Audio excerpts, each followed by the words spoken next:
Welcome back, Summonerinos. We're going to dive a bit deeper into that win for Fnatic. Very impressive win it was. And did you guys see from Picks and Bans on that this was going to be a clear-cut victory from Fnatic, or what did you make of the comps? Well, I mean, after the game, and I think also before the game, I think we can agree leaving Twitch open to Reckless, probably not the best idea. I think Copenhagen Wolves felt forced to ban Nidalee because Yasuo was being banned away. Normally, Yasuo is the counter to Nidalee. But still, it's not worth it when you leave Twitch open, you saw Fnatic instant lock it, and when you can't even punish him in the laning phase, there's nothing you can do. Fnatic just took full control and Reckless just destroyed everything. Yeah, I think they had a bit of a painful champion select overall because Kassadin has to go in there on that red side ban.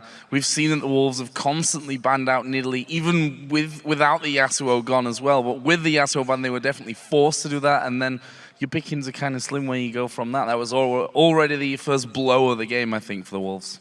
And then going into the game itself, Copenhagen Wolves early game, maybe lacking in some aspect. Maybe. I'm being careful. I mean, yesterday they played SK Gaming. It was the same story. They lost early on.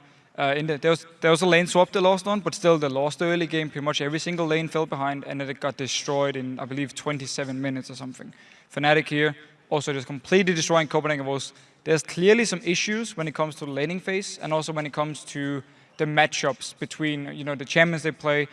For instance, in this game here, Unlimited, because he died to the first blood, yes, so he was under-leveled early game, but still he played way too aggressive in the laning phase. He kept engaging in. Whenever there was a chance for him to land his E, he would go in, even though there was a black shield from Yellowstar every time. He took a lot of damage for it. So on the very first gank from Airwax, and where Sanad joins in as well, Unlimited is already really, really low because he took so much poke, so it's easy for Fnatic to turn it around and win the fight.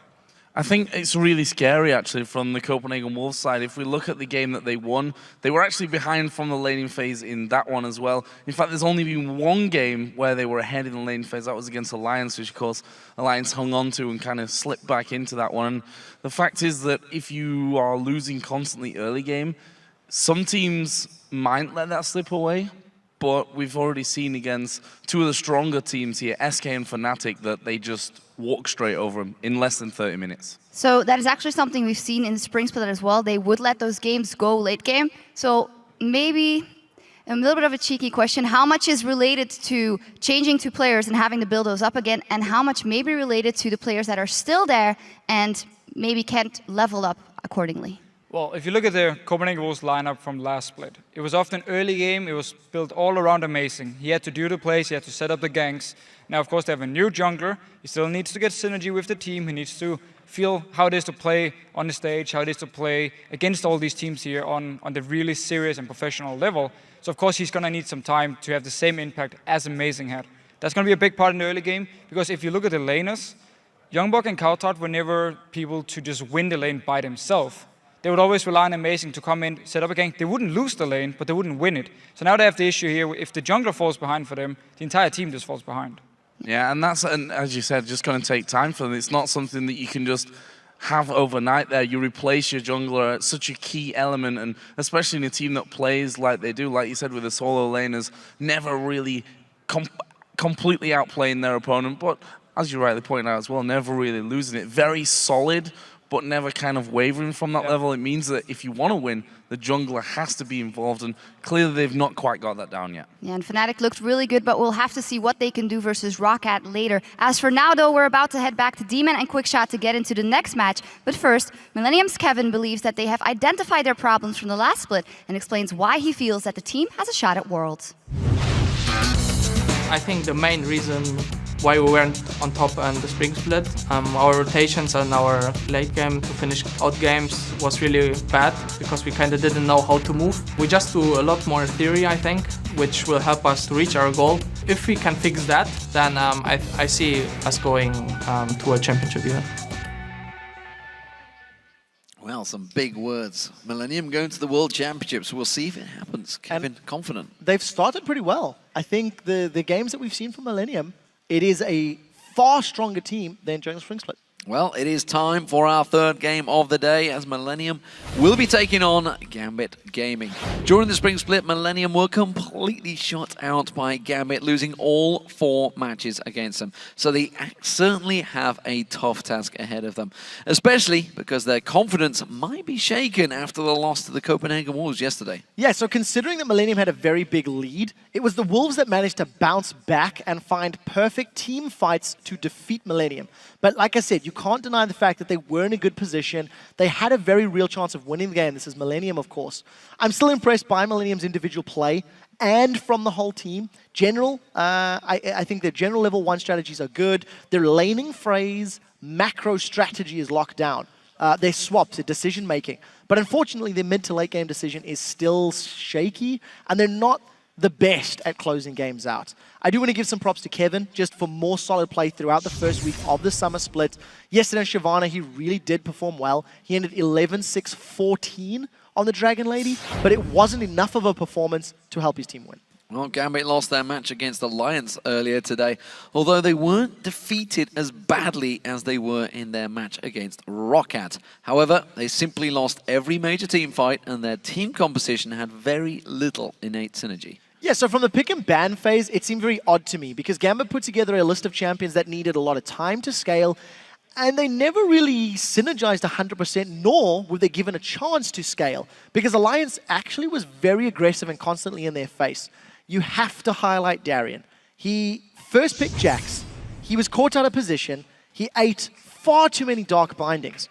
And every single time an objective was about to be contested by Alliance, it was Darian that was caught first, and that is what allowed the rest of Alliance to initiate on. So picks and bans needs to go better. Darian needs to be in better positions as well. Well, let's see how this game goes. Let's check out the lineups for the 2 teams. On the blue side, it is Millennium. That means Kevin is in the top lane, Kotnex in the jungle, Kerp in the mid lane, Kraton as AD carry, and Jayri in support. And on the red side, it is Gambit Gaming with Darian in the top lane, Diamond in the jungle, Nick in the mid lane with Genji as AD carry and Edward as support. So let's see which way this pick and ban phase goes. Jax was picked up early by Gambit in the last game. First pick locked in. 194, as you just pointed out. Didn't work out for Darian. Jax is not an auto win. Twitch is. Both of the games today, the Twitch players have won. 100% win record so far. I'm also not convinced. I'm still not very convinced by Graves. I like the theory behind Graves, but I'm not a massive fan of the champion. I would prefer to see something else. So for this game, I think Twitch has to be a priority, and then most likely mid bans. I mean, Kassadin, maybe Yasuo is even a consideration there. We'll need to see if Nick wants to get his hands on Lulu again. Well, here we go, ladies and gentlemen. Picks and bans underway. Game 3, of course, between Gambit and Millennium.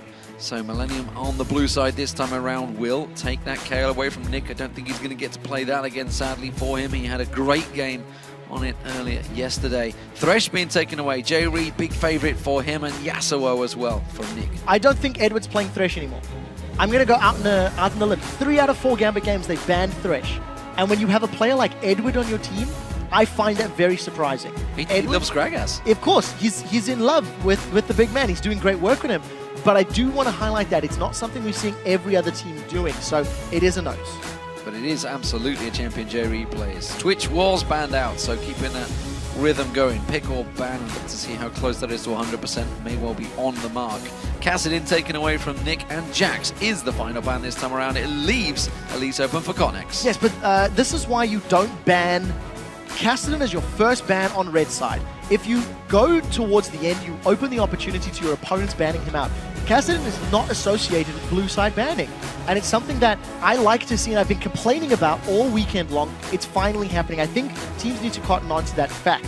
But I do want to highlight that Evelyn was a very quick lock-in for Kotnex, considering Kha'Zix was up and available, and knowing that Kotnex has played a couple other junglers. It's a lot of pressure on him on that champ. Ooh, switches around. Will we go with Leona? Will we see Edward going for something other than Gragas?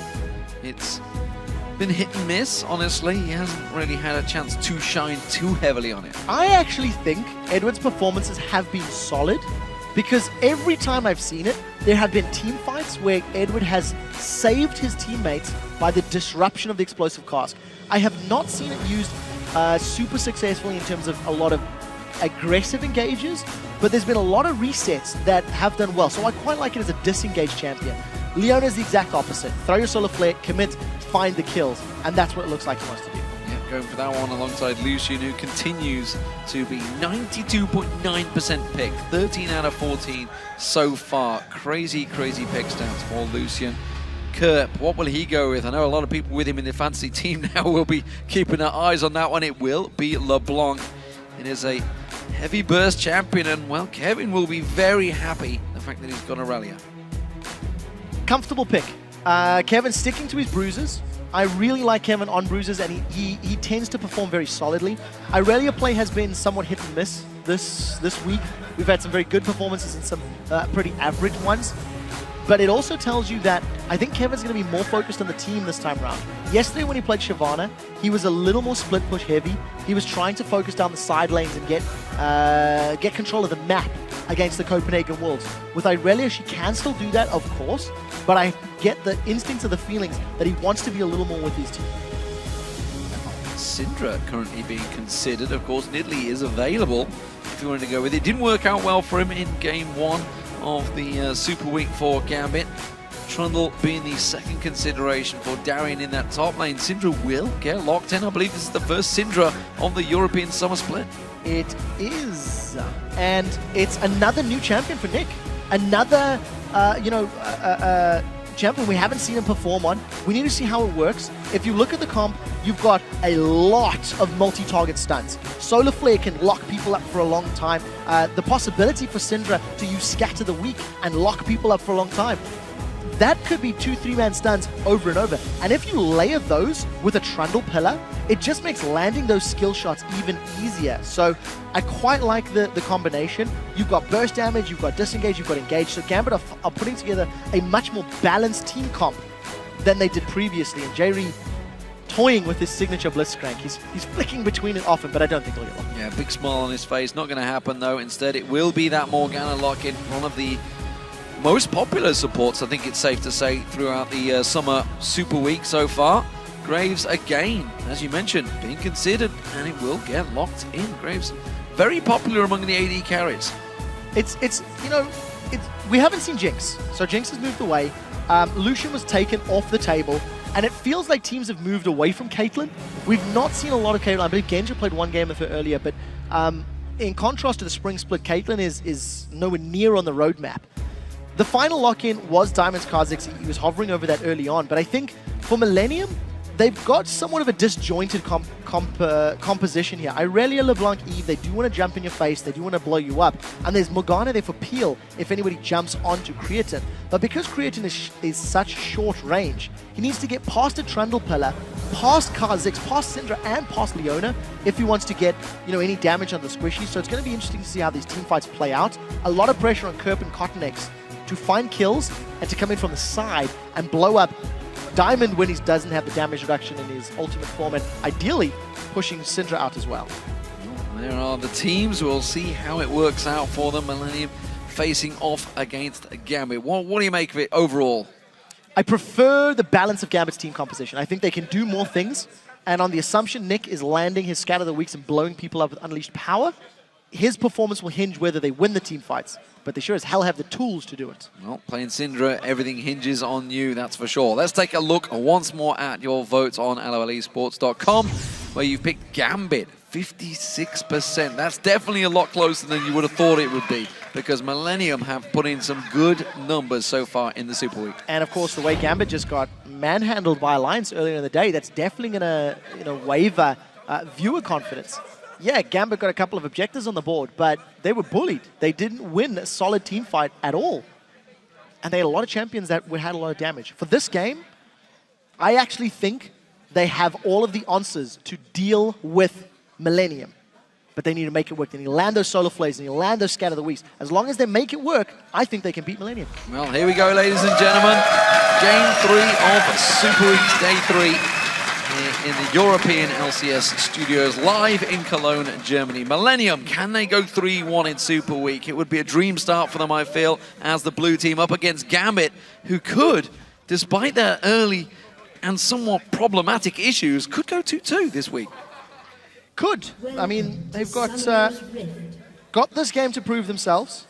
There have been way more questions asked after seeing them perform than previous games. I don't want to touch on the fact Millennium have not run with the Scrying Orb, which they have done in 2 of the games. Kevin has gone for the Blue Trinket, gone for the early Vision, and then gone for the Invade. But at the moment, defensive start from Gambit.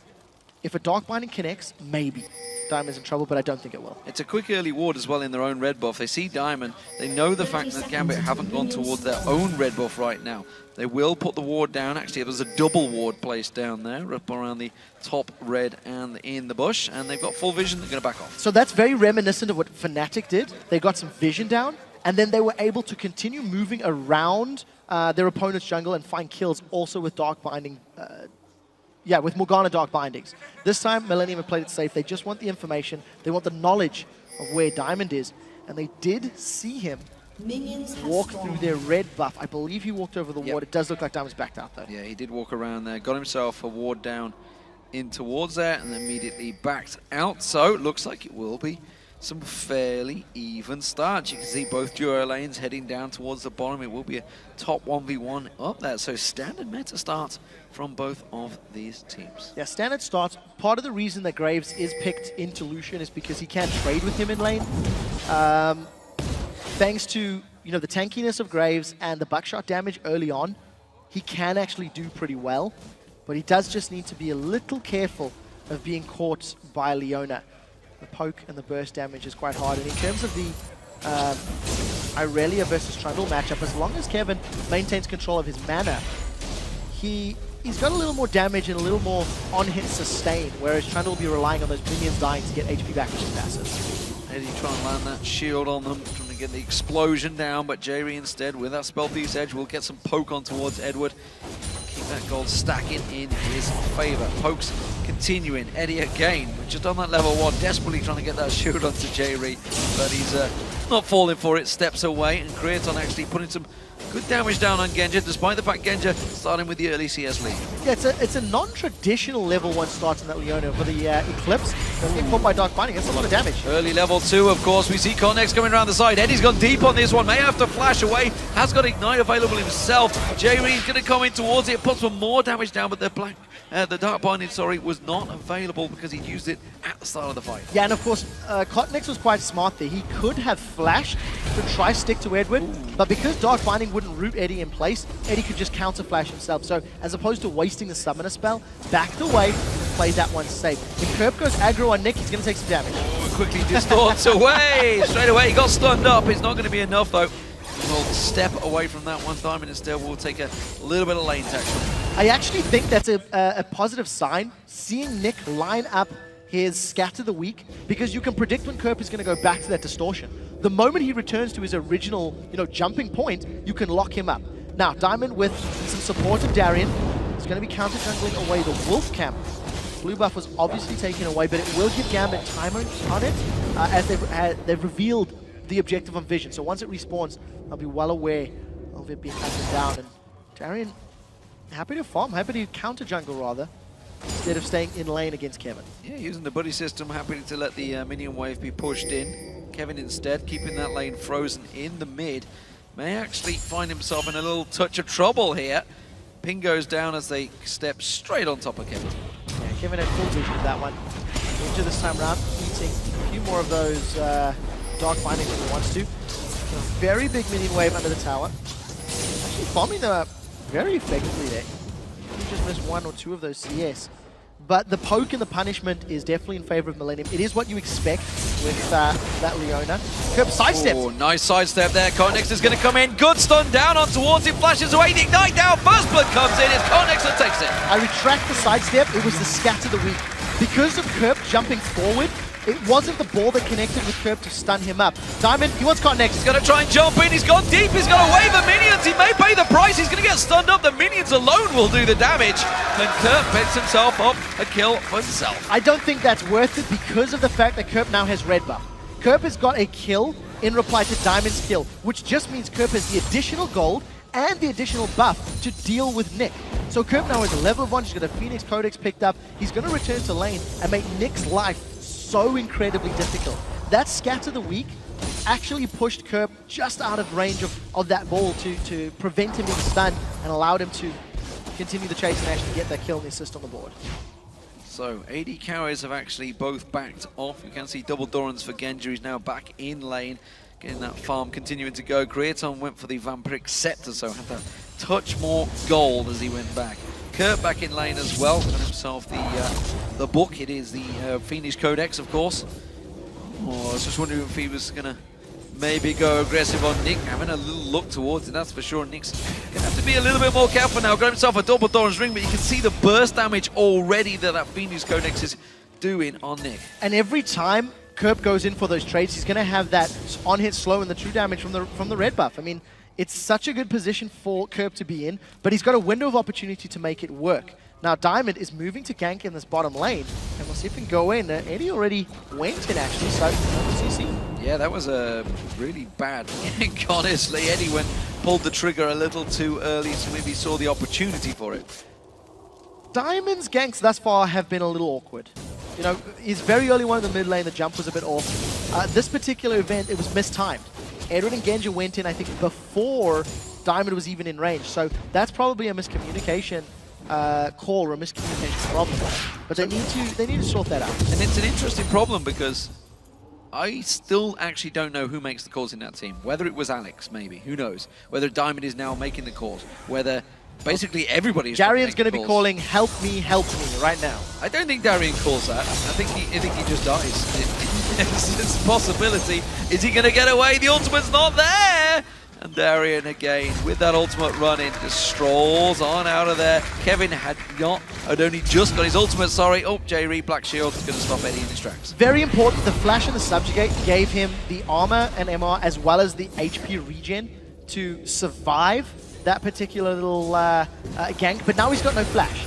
So if Cotnex can come in behind Darian again, that will result in a death. It's something that Darian has suffered a few times already. Both mid laners have secured their blue buffs. And straight up lanes, nobody's touched the tower yet. Cotnex's ganks have been significantly more effective than Diamond's. And the first roam towards this top lane of the red buff looks to be in play. Yeah, they know that Diamond is around there. He's just taking away those wraiths on a ward. Kevin and Konex looking to go towards him. Onyx comes around the back, Diamond in all sorts of trouble. He's going to have to try and pounce his way out of this one. Is it going to be enough? The slow down, the stun is there. Kevin gets himself an easy kill. Just straight up roaming. I mean, that's purely Kevin and Cotnex being confident. They had some vision in the jungle, of course, so they were moving in, getting some wards down. They're going to steal the red buff away. The timing was so good. Millennium with a strong early start, and again, just showing that they are arguably the most prepared team for the summer split next to Alliance. Yeah, absolutely. Millennium put a lot of work in. Connex, of course, joining them at the end of that spring split, kept them in there after an arduous 3-2 promotion series. Creaton continuing that bookshot. Creaton with a new lease of life, I feel, coming in towards this summer split as well. We heard him yesterday how confident he seemed to be in his gameplay, how he's played more solo queue than ever before. And I wonder what it is. You know, it's one of those things that sometimes it's just a trigger. You know, sometimes it's just how it works out. But regardless, Creaton is playing very well. He went unkilled in his first game of Super Week.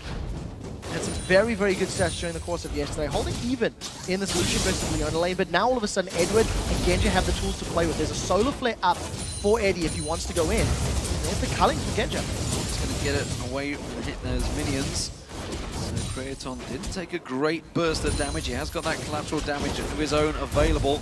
And we saw the burst power of that yesterday with Woolite running Graves. Kerp is coming down. This is danger signs for Genja and Edward. Oh, it definitely is, especially as he ate the binding. Dark Binding lands. There's going to be the ulti. Not doing enough. Eddie flashed out. Just good timing there. Has he got enough burst on Genja? No, not even close. So Kerp has roamed about 3 or 4 times over the last 4 minutes, has not actually been able to find anything, but he's not falling too far behind in CS. It's only this wave that has now technically been lost to him. It will be picked up by Cotnex, maybe the last little stragglers secured by Kerp. But Kerp is really trying to make something happen. Edward does have Solar Flare, So if he gets engaged upon, Diamond's going to counter. Diamond stealth. Stealths in, gets on towards Jerry, pounces back in there. That Black Shield's not going to be enough, I feel. And Genja will pick himself up the kill. Yeah, gets the last auto attack. No support from Edward, unfortunately. Doesn't manage to get the assist on that trade. But at the end of the day, it is a kill going the way of Gambit. So well executed, well played. And that's the first sign of life, really, that Gambit have shown to try and get themselves on the board, of course. It's been Diamond that's been involved in both of them. Lost his life twice, though, already in that kill and assist. Kotnex taking advantage, knows that Diamond's not there, comes in, steals the Wolf. I also want to highlight, if you look at the top lane, Darian has used his subjugate, his on cooldown. Kevin has used his ultimate as well, and it appears as though Darian was pushed all the way back. So Kevin is probably playing quite aggressive. I think we should keep our eyes on this and see how it works out. Kotnex is going to come behind Nick. It was bait from Kerp, and Nick's in trouble. Ignite's down on him, he drops. It's Kerp that gets the kill. Back in bait. I mean, that's it. Pull forward. Kotnex with another successful gank, and exactly like we talked about, Kevin is getting in Darian's face every single time. With his Sheen in his phage, he teleported back to lane. The thing is, Kevin's behind on CS. Probably could attribute it to the kill that was picked up onto Diamond when they invaded, and he left his lane for a little while. For the time being, he's going to make up. But Genja, again, just a lot of good damage. Nice play, dashes out of that dark binding, and instead puts the culling back down on towards him to try and put some hurt on towards that support. Creaton coming in there, and the aggression from Gambit seemingly fairly strong. They've got to be careful they don't go too far with Kotnex roaming above them. There's no Agony's Embrace, so it's all on J. Reed. If a Dark Binding or Soul Shackles doesn't lock him up, it's not going to work. Soul Shackles will lock him up, Dark Binding will follow. Eddie's going to be the focus. Solar Flare turns back around here. You can see Diamond trying to join in. Darian gets that Pillar of Ice down in place. And Diamond pounces in. J. Reed will be the only one that goes down. He can't quite get Eddie in the process. That shield just enough to save his life. That was actually quite good from Gambit, because not only does it get them a kill, it does open up the Dragon. They should lose their top tower, though. It does look like Kevin's going to shove that one out. Unfortunately for Millennium, they didn't take into account the teleport. And we see just how tanky Edward was. With the Eclipse on, he instantly got... oh, here comes Kerp. This is not a done deal yet. Kotnex comes in, steals it. Diamond in trouble. He goes down. And now Darian's focused. He's trying to get on Kotnex, but he simply can't chase on towards him. Has he got enough? The Pillar of Ice may just have got himself the kill. But I think Kerp's cooldown to back. He's going to get caught out with that stun. The damage is there, and Kerp gets another. It's a 4-0-1 for the mid laner, who's just found a brand new lease of life in the summer split. Kotnex is one of the primary reasons that Millennium are doing so very well. In all of the games that they've played, he's been instrumental in getting kills early, enforcing objectives. He just flash smite stole away a dragon that was looking safe and completely taken by Gambit. Not only that, but they lose the first tower as well. So Millennium are just growing further and further ahead. I would argue that Genja really should have been there to help out there, because he was at the tri-bush. He took down the pink force and then didn't join them at Dragon. Completely didn't help agree. them at the Dragon. The Dragon would have been gone down. There wouldn't have been a smite steal. There wouldn't have been any problems there. And it would have been a 3v2. But instead, 2v2 straight up. You've got a fed mid laner coming in. Thank you very much. All the kills are mine. So that's the other thing, is you look at that scenario and you're like, okay, so why did Nick not follow Kerp down? Why wasn't he there? Also, I wasn't expecting Kotnex to flash over the wall with an Evelyn. That's not a super common occurrence. But it's just, Millennium are just playing really confident. They believe in their teammates and their calls. Kerp was like, look, I can join there. Now Darian's in trouble. Seconds out, round two. Darian goes down once again. This time around, it will be Kevin and Kotnex doing the damage, and Kevin will get himself a second on the board now that the Trinity Force is complete. Now this is something that I like to see from teams. When you first pick a champion and you do well, Kerp's going to jump on Nick here. Oh, he's going to get a poke across the side. The chain lands. Wow. Nick tries to turn it around, but does not land the stun. How can you hit somebody that is more mobile than Neo? Kerp just dashed in there, dodged everything that was thrown down by Nick, and even got out of range of the Scat of the Week. They're going to dive. This is a dead Nick. So, or not. I got too excited. There was good flash. My question is, why do you pick a Syndra into a very mobile champion like Kerp has, who gets another kill on the board? I cannot answer that question, because Syndra was picked the following round. LeBlanc was locked in. I'll get Bjergsen on the phone, see if Nick, he's going to answer the thing for is, it. like, the thing is, Syndra's going to offer you a lot in team fights. Syndra's going to offer you quite a lot. You have that scatter where you can combo multiple stuns. And if you are confident, I mean, maybe in solo queue, maybe Nick is beating LeBlanc in solo queue, but Kerp is just landing everything, every time. And I just want to draw everyone's attention. That's with a trackball. Oh, it's sickening. Now, they want to tower dive in this bottom here. We do see Diamond. He's got his ultimate up and available. The isolation bonus is a longer range, and turret's count is friendly, so it's a little difficult. Oh, Darien. Diving Darien. Oh, here we go. It's a 3-man this time. Who's going to take the glory? Kerp is once again. Teleport down the bottom. Here comes Kevin. And now J-Re, Diamond, everybody's running away. Dark Binding does not land. And I think Gambit may disengage just in case. So teleport blown by Kevin. He's not going to have that return back to his lane, but he does have a completed Trinity Force. And with the kill again on Darien, Kerp is actually going to get some pretty good damage in this top lane in a turret. Mid lane turrets under pressure right now. Gambit going to try and get some beating back down on towards that one. They haven't got enough though, as the minion wave is there. Kevin's going to go in, Blade Surges onto the minion. Does not quite catch Diamond. And he will just sidestep that one. It's going to be another wave of minions picked up by Kevin. Now, one of the other things that you notice is Kevin is roaming now. Now that he's got the Trinity Force, he's freed himself Blue buff. from dealing with Darien. Diamond's going to find Cotnex. That's a level different. That's good damage. That's good damage. Didn't fancy the fight there. Now he's got J-Re and Kerp in support. They absolutely do. There's 4 members of Gambit nearby. 4 members of Millennium close. This blue buff is going to be contested, but Diamond's in trouble. Oh, Kerp doesn't quite manage to catch that chain. That was very, very close. Had that connected and actually rooted, it probably would have killed Diamond once his stealth wore out. The Millennium have got a very strong lead, and they've got a very strong roaming pick comp. You know, if you have Evelyn, Irelia, and LeBlanc jumping into targets, it's quite difficult to get away. It's quite difficult to not get blown up. So what Millennium are going to be looking to do is roaming around the jungle, finding solo targets, and then pushing towers. I don't think he's quite got enough to take Darien down. Now, maybe I spoke too soon, who knows. He's going to keep on popping back and forward. Darien actually quite happy to walk away from that one with his life. Yeah, very good mechanical display by Kerp. Using the Mimic and then Mimic Distortion. So jumping in and out. He made us think he was running away, and then he jumped back in with the Mimic Distortion and just really, really playing well. Cotnex does have the Agha's Embrace, so again, J-Re needs to land the CC. If he does, there will be kills. If J-Re does not connect, then I think Genja and Edward with his Solar Flare should be enough time to get away. That's a level 11 jungler nearby.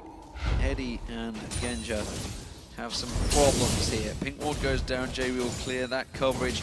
You can see Cotnex is sneaking around the backside of them. Genja will be the focus target. Dark Binding, will it land? Teleport comes in, they're going to turn straight back on towards this one. Actually, instead they just throw a bunch of damage on the spot where Darien teleported from. Kerp was making his way down, Diamond heading him off. I really like the smoke grenade from Creatine as well. That's going to just deny Darien vision. The teleport, yes, while it didn't, help net any kills, it means Darien is available for the next Dragon team fight. It's stun on Jerry. They might try burst him down. Well, they're going to try, but I'm not sure they've got enough. There's the ultimate coming out from Nick. Diamond tries to stealth himself up, and instead the rest of the team will turn this back around. Diamond tries to get on J-Re, still yet to get the kill. Kevin instead turns that on his head, and now Eddie's in trouble. Kevin with the ultimate running. Kerp can't quite dash on towards Eddie. Cotnex, he's in trouble right now. He's actually been separated. He's going to have to make a run for it. The tower damage isn't quite enough. It will. Genja picks himself up the kill. Yeah, I got tagged by that Ardent Blaze, and it was just enough range to give him the kill. Gambit went in disjointed. They just went in one by one. Now they're going to look to re-engage. The Dark Binding is good. The Soul Shackles is available for J-Re. Not going to need it. And he backs away. And if Gambit had been more focused in that engage, they maybe could have come out better. They end up trading 1-for-1, so it wasn't like it was terrible. But again, they just went in drip and grabs. Diamond was super aggressive. He ran through like 2 or 3 members of Millennium with his first charge of his stealth camouflage, and he sort of went, that's not really going to work out. You're not far enough ahead, or you don't have that ability to make those plays just yet. Very mixed target focus as well, and more to the point, he didn't actually get the kill on J-Re either. He went deep for it, trying to get that unseen threat proc, and then, well, it's not going to happen when he's amongst 4 members of his team. So, Millennium, 10-5 up. That was Genja picking himself up a turret for Gambit, but you can tell the tale of this game is very much in favor of Millennium, as they now have a 5,000 gold advantage stacking up their way. Back-to-back LeBlanc games and back-to-back games that are just phenomenal. Expecting the previous one, Kerp this time around, slightly differing item builds, but what it does signal is Kerp can jump into the middle of a team fight, cause everyone to jump on him, then he can just hourglass up, and it allows the rest of Millennium to keep running amok. Then the moment Curb comes back up, Gambit have to be so on point with who they are targeting and their changing targets once the team fights break out, that hourglass is just going to give them even more tools, even more opportunities to find kills and take Gambit down. Kevin, who has been having some freedom, it's safe to say, 3-0-1. Warden's Mail now picked up along with that Trinity Force he had early on. He's actually not going overly confident because he's well aware of the position, and now he sees Diamond walking over the ward. He's going to completely give himself away. Why would Kevin? He knows that if Darien keeps pushing, Cotnex will come help. Yeah, Kevin probably could pick a fight, but he knows that Darien's been overextended multiple times. Kerp is looking for Genja, and we'll see if he can find him. Run, Genja, run. You're going to get caught out here. Oh, dodges nicely, but he can see coming around the side. We're going to have straight towards a Dark Binding. The ultimate comes out from J-Ree. He's got no dashes left on this one, sadly. And it will be J-Ree with the kill. Grab himself a nice one. Soul Shackles to open it up. The rest of Millennium looking for more. And similar story, just Gambit overextending. This time it was Genja that was way too far forward. Kevin is being dived. Pretty good dash though, back to the tower. Oh, back dash left and right. He's going to get away from this one, I feel. Oh no, maybe not. The chomp from Darien. He should get the claws now, Diamond. Not quite there. He's going to finish him with the Void Spike. Yeah, but at what cost? The rest of Millennium are on this top lane tower. They have a minion wave to work with. Kerp is responding, and he should find a target. Can he land the chains? Danger, danger. Who is he going to go for? He's going to split and go for a field goal instead. Kerp not managing to find the target. They do take that top turret down, though. And that was a mid turret as well for Nick. Okay, so trading towers back and forth. The inner top tower is obviously going to be more valuable than that mid-outer turret. But what it does mean is Gambit now have more room to invade if they want to go onto Millennium's bottom half of the map. With no outer turrets there, it gives Gambit the opportunity to push into Millennium's red buff or get some deep wards. The vision game, still heavily in favor of Millennium. If you look at how many blue wards are on that mini-map, Millennium are working with a lot of information. Unfortunately, they opted to make the play in the top lane, which exposed Kevin in the bottom lane. And because of the decision and their focus of trying to get Genja and maybe that top inner turret, it did obviously mean that Kevin went down. But it's not the end of the world. One kill. They still held on to their bottom inner turret as well. So interestingly, despite Kerp's massive dominance in that mid lane, 6-0-2, he didn't go for DFG early on. It is different, and I think it's just because of the playstyle. It's just, he wants to be able to survive. If he gets caught by Darien or Diamond or Genja, there's a lot of armor that the Hourglass will play into favor. And I also think what I really like is the disruption factor that it offers you. If you have Kerp going in maybe a little late or maybe even a little earlier, that item allows Irelia and Evelyn and Morgana to reposition and get themselves in a better place. So it's a slightly different style, but I think it's going to play very well into how Millennium want to team fight by having very chaotic, very all over the place champions, because Eve is very quick, you know. Irelia, same story. Look for the Solar Flare. Oh, Solar Flare lands. Connex is there, and they suddenly realize, oh, back out of that one. We're going to see a double teleport coming in. Where are you going to go, Darien? You've just landed in front of 3 members. This is going to be an easy kill picked up. Kevin this time around. Kerp comes around the back, Edge is in trouble, tries to lock in. There is that Sonya's Hourglass, and that was a triple kill for Kevin. And that is exactly why Kerp went for the Hourglass. Allows him to tower dive, allows him to go in, mitigate the threat, mitigate the risk of going down. 3 kills for Kevin. 3 kills for Millennium in total, and they're going to grab most likely an inner turret. There's a minion wave behind them, and there's no ways Gambit can defend this. Yeah, you can see Diamond's waiting off at the side, but I don't think he wants to pounce in on this one. They're going to tank that turret down. Kevin's not really the one who wants to fancy tanking it, but it's another inner turret picked up. Diamond is waiting. So that was brave. I think he wanted to try and defend the blue buff, or at the very least have information on when it went down. There is support from the rest of Gambit, but I think Kerp should get away from it. He's going for it. Can he get on towards him? Kraton is there as well, just backs away. Cool as a cucumber there, no problem. Confidence from Creatine. Now, Kerp obviously had to flash to get out of range of Diamond, and that was just Millennium, I think, dawdling, is the best way to say it. But again, 5th tower of the game to 2 of Gambit. Dragon's going to be respawning in 10 seconds. Gambit should secure this if they rush it, because it'll take a little while for Millennium to get there, but if they don't rush it down instantly, this could turn into a big fight. Actually, I think it probably will turn into a fight, because Gambit have not made a notion for the Dragon Pit of Millennium on making a beeline. They want to get in on that objective. Solar Flare is available. All ultimates are up with the exception of Agony's Embrace. So Millennium may want to stall for a few seconds. Really got the damage, honestly. They're 10,000 gold behind. Eddie just gets destroyed where he stands. Did land a good Solar Flare before he died, but honestly, there was not a lot of damage on Gambit's part. They have to step away from this one. The Smite Steal comes in once again from Cotnex, and Millennium happy to just transition in towards that mid lane and keep the pressure on Gambit. Gambit again demonstrates an inability to call and communicate team Kerp is fights. going. Let's see who he's going to go for. He's going to go for both. It doesn't matter. He's going to get on the Nick. Nick's in trouble. Soul Tackle's not quite enough. Kerp gets another. He's got like... It's just phenomenal. Millennium are just individually outclassing Gambit in every single lane. Every single member of Millennium is doing a better job than that of Gambit, and as a team, their calling is superb. So they're going to be onto this inhibitor turret 20 seconds before Nick is up. They've got a very big minion wave to work with, and this is going to equate to a lot of damage. Oh, Kerp's going for Genja, forces him away. That minion wave was cleared out pretty quickly. Diamond again, waiting off the side. He really wants to try and make a play here, try and catch somebody low hit points. Darian's do what he can to tank them and keep them away there. Diamond's still waiting off the side. He's got to be careful. There's no one low enough. No, he can't get in there. He doesn't have the damage. This is a 2-4-2 Diamond with a Giant's Belt as his only tank stat. No, he's got a little bit of HP. And when you consider all of the items his opponents are dealing with, 12,000 gold lead, Gambit just need to find... They actually need to surprise Millennium. What Gambit need to do is stun somebody with a Syndra or a Leona, and then let Kha'Zix try to clean it up. But as long as Millennium stay relatively grouped, they've got a very good position. Unfortunately, Gambit have just fallen too far behind. They've let Kerp get so unstoppable. Kerp is not going to go for it this time, but Kevin will. Distortion was already used. Kerp comes across. Solar Flare whiffs. Gets straight out of there. Like Solar Flare whiffs, culling whiffs. Nick's Syndra has not done what he was hoping to do. He has not been able to blow anybody up.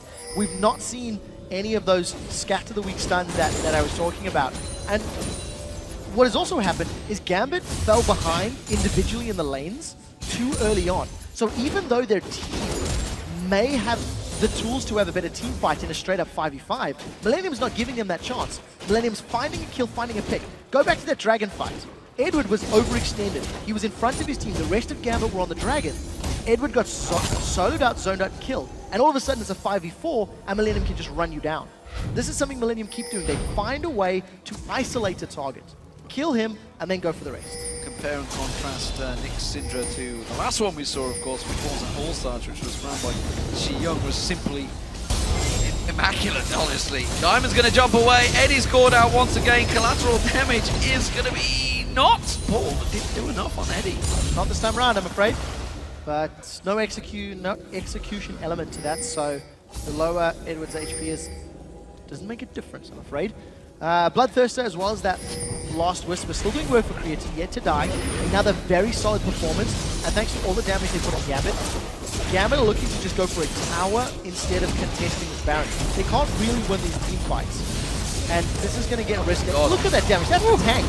Well, he's not a tank anymore, he's a squishy target for Kerp. Kerp goes legendary, 8-0-4, Baron gets picked up, the rest of Gambit, they need to scatter, run like the wind. Instead, Nick's going to get caught out, Scatter the Weak doesn't stop Kerp in his tracks. He gets himself yet another double, 18-6 now for Millennium. And the Baron, so they've got a kill lead, they've got a tower lead, now Diamond's going to die. Oh, Kerp continues his rampage. Stealth is going to be enough. Tries to get away, he's going to show himself. Connex is going to come around the side, will manage to land the ultimate, goes on towards Iñak in his embrace. Doesn't slow them down enough though, but it doesn't matter because look at the mid turret. Creaton is there. Yeah, the rest of the team, another dark finding. Kerp jumps for Genja. It's just going deep on this one. Summon a heal His turret goes down. Summon a heal was indeed used by Genja to save the bacon there, but the inhibitor will fall. Millennium in full control. So Gambit have looked, if you take the bigger picture, in all of the games thus far, have looked very, very, very sketchy in team fights. That is the one overarching theme. Yesterday, when Gambit were playing against SK Gaming, they had a very strong lead, a very strong performance, until they had to get through the inhibitor turret, until SK Gaming forced them to make multiple 5v5 team fights. And in those situations, Nick struggled. He was playing Kale. He missed a few key interventions, was out of position a couple of times. The targeting, the communication wasn't there. What level of communication are these guys at? You know, the calling, the captainship, the leadership, like you've highlighted. Because there's a lot of problems for Gambit to work through. Just half the hit points burst away from him. Diamond's coming from behind. Backs around there. Solar Flare lands. It's only caught Kerp out, but Zonya's Hourglass quickly mitigates all of that. Diamond comes in, stealthed up, and simply gets locked up on the wall. He has to pounce away to try and save his own life. Kevin's continuing to go deep. They're going to tank down the turret. Now they're catching on towards Darian. Kerb's coming in as well. That's going to be a chain leash. Not quite landing on them, but it's a second inhibitor nonetheless. That Baron has been used very, very effectively, and this is one of the... the trackball, even gods can mess up those jumps. But better for Kerb to mess up the jump over the wall than onto team. Look at the gold. 1,500, 1,500, 2,000, 2,000 down the board. Every single member of Millennium is 3,000 to 4,000 gold ahead of their opponents. So just from a statistics standpoint, this game is all but over. There are super minions in 2 lanes. Millennium are going to finish this off. But I think it goes all the way back to laning. Cottonex had successful ganks. He got kills for his team. His team then continued to find kills themselves.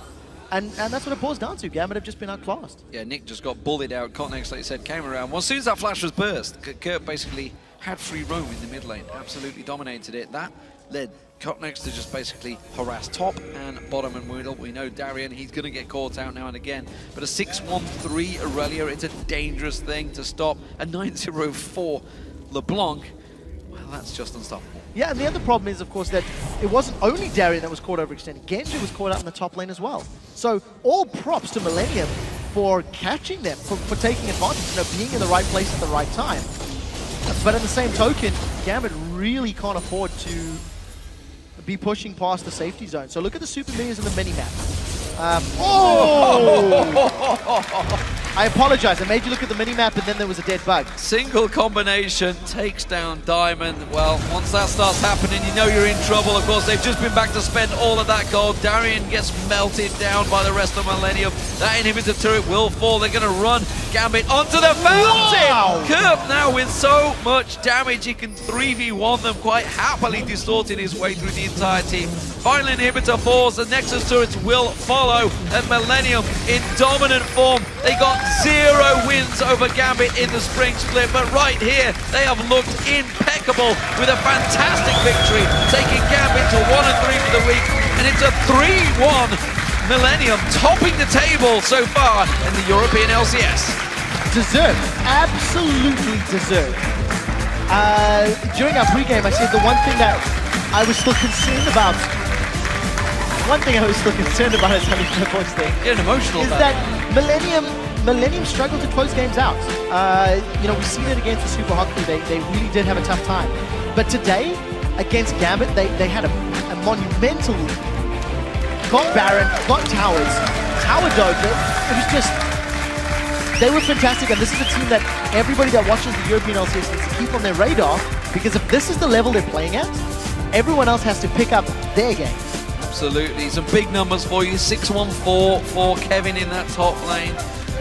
10-0-5 for Kerp in that mid lane on that LeBlanc. 2-0-5 this time. Creaton didn't need to carry his team. Everybody else was doing the right job in the right place at the right time. What I absolutely love about this game is that Cottonex on his Evelyn, it was a first pick. There were options available. And we said, what can he do with the pressure? Gambit gave them straight up lanes. They were in 2v2s, 1v1s, which immediately just opens so many doors for an Evelyn. Because Evelyn can opt to pick which lane she wants to go to, she didn't have to deal with the lane swap, didn't have to deal with tower pushes. It just meant, well, Darian might get overextended at some point. He did, they killed him. Yeah. Burned his flash, rinse and repeat. Similar situation in the bottom lane. Edward and Genji were playing quite aggressive, quite in the face of Creaton and J-Ree, and Cottonex came from behind, multiple ganks over and over. Cottonex really set up that early game very well, and then it was closed by the rest of the team. Well, the big one for me is, of course, Nick counter-picking Syndra into the LeBlanc, and again, 0-5-1 up against the 10-0-5. That's not good numbers. It's really not, and it did nothing. I mean, we caught on screen one ultimate onto J-Ree that didn't even kill him. Yeah.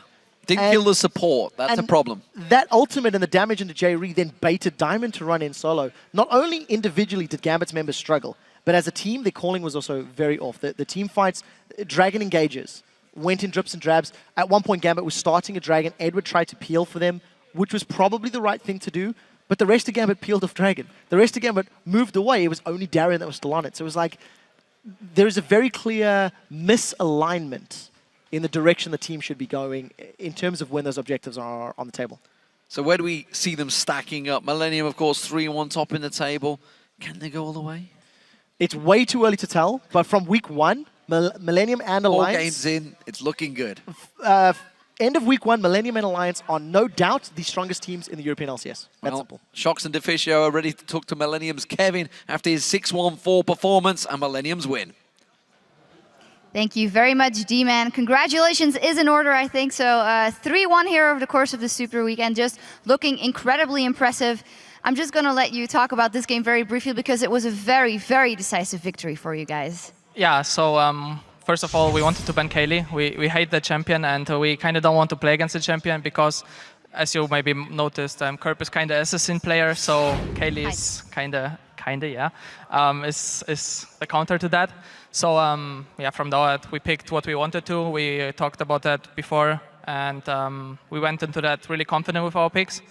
Yeah, in the game, everything worked kind of our plan. We forced the 1v1 and the 2v2.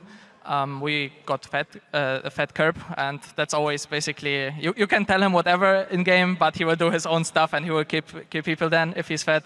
So after that, it was pretty easily. We had a small time where we kind of didn't know again what to do, so we have to work on that as well still. But overall, we are pretty confident and happy about our performance here. And what on earth is going on here? What is the difference between Millennium now and the last split where nothing seemed to work for you guys?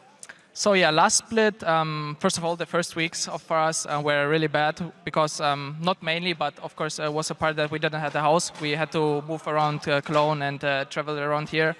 And yeah, I don't know, we basically practiced not really good. We maybe didn't have the correct partners to scrim against. I think that's a really important factor. And maybe people were not motivated, Creaton, as he said himself. So it's hard to actually perform really good when people are not motivated.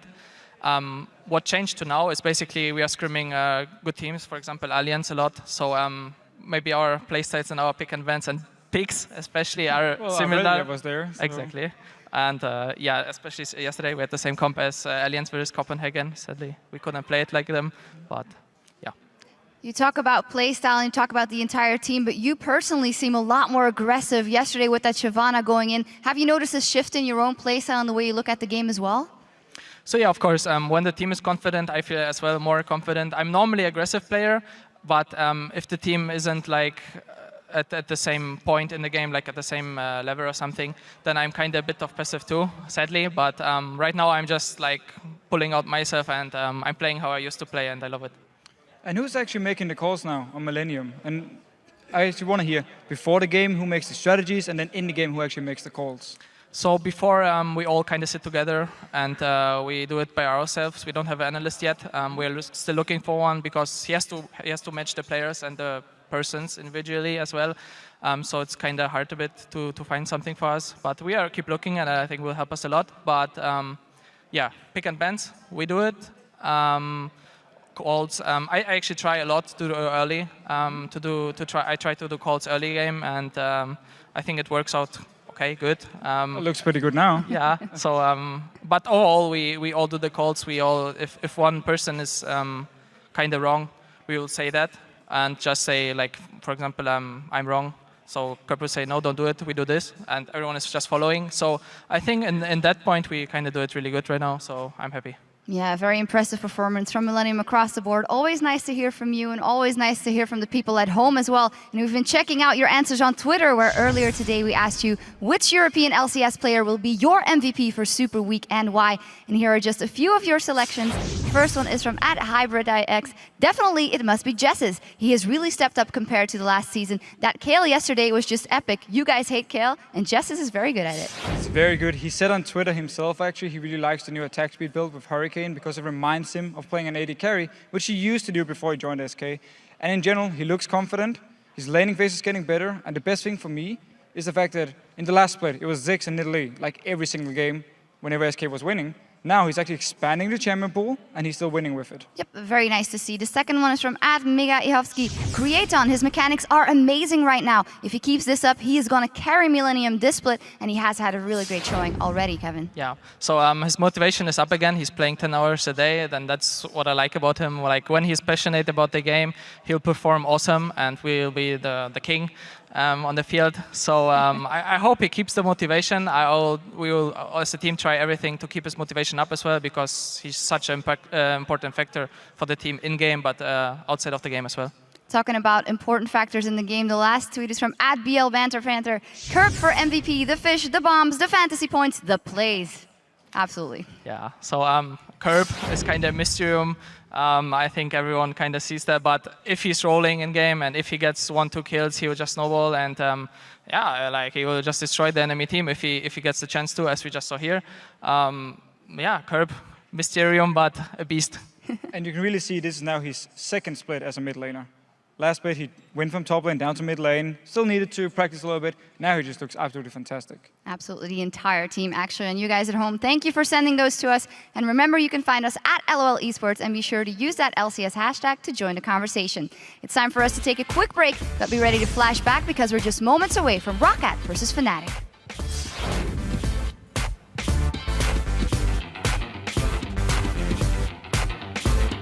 Here comes Curb. Not a done deal yet. Cognix comes in, steals it. Diamond in trouble. He goes down. We're going to see a double teleport coming in. Where are you going to go, Darry? You've just landed in front of 3 members. This is going to be an easy kill picked up. Kevin this time around. Clip comes around the back. Edge is in trouble. Tries to lock in. There is that Sonya's hourglass. And that was a triple kill for Kevin.